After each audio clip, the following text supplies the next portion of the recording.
अवश्य करें गंगा स्नान,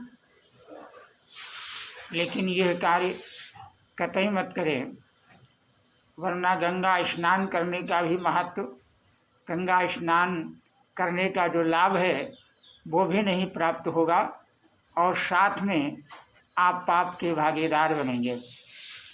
क्या फ़ायदा है कि आप इतनी मेहनत और परिश्रम करके माता गंगा के चरणों में जाकर के स्नान करें और वहाँ से पुण्य के बजाय पाप जो है आप लेकर के अपने घर आएँ। मैं आप लोगों से निवेदन करना चाहूँगा कि माँ पावन पवित्र माता गंगा सदा सर्वदा अपने भक्तों को मोक्ष प्रदान करती है, मुक्ति प्रदान करती है। तो मोक्ष प्रदायिनी माता गंगा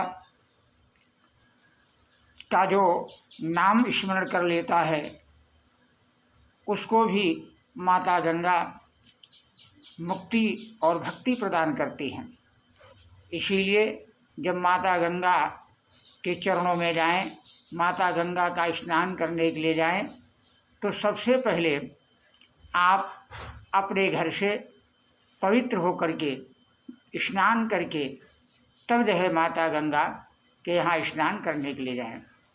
नंबर 2, स्नान करने के बाद जो आपके कपड़े गीले हो गए हैं उन गीले कपड़ों को कभी भी माता गंगा के जल में ना धोएं।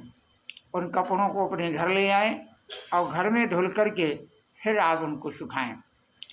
अन्यथा यदि आप अपवित्र स्थिति में गए हुए हैं तो आप पाप के भागीदार बनेंगे और यदि आपने कपड़े वहाँ उस शुद्ध पावन पवित्र जल में धोए हैं तो उसका भी आपको पाप लगेगा। इसीलिए आप पुण्य के भागीदार बने, अपने घर से पावन पवित्र गंगा स्नान करके जाएं और पुनः गंगा जल में स्नान करें। नंबर 2, स्नान करने के बाद जो आपके गीले कपड़े हैं उन गीले कपड़ों को अपने घर ले आएं और घर में सुंदर उनको धो करके सुखाएं। और तीसरी बात यह है कि जब कभी भी किसी भी पावन पवित्र नदी में, तीर्थ में स्नान करने के लिए जाएं, घूमने के लिए जाएं, टहलने के लिए जाएं, तो वहाँ पर अपने पूर्वजों के लिए, पितरों को जलदान अवश्य करें। ऐसा करने से आपको धर्म अर्थ काम मोक्ष की प्राप्ति होगी और सदा आपके पुण्य के भागीदार बनेंगे।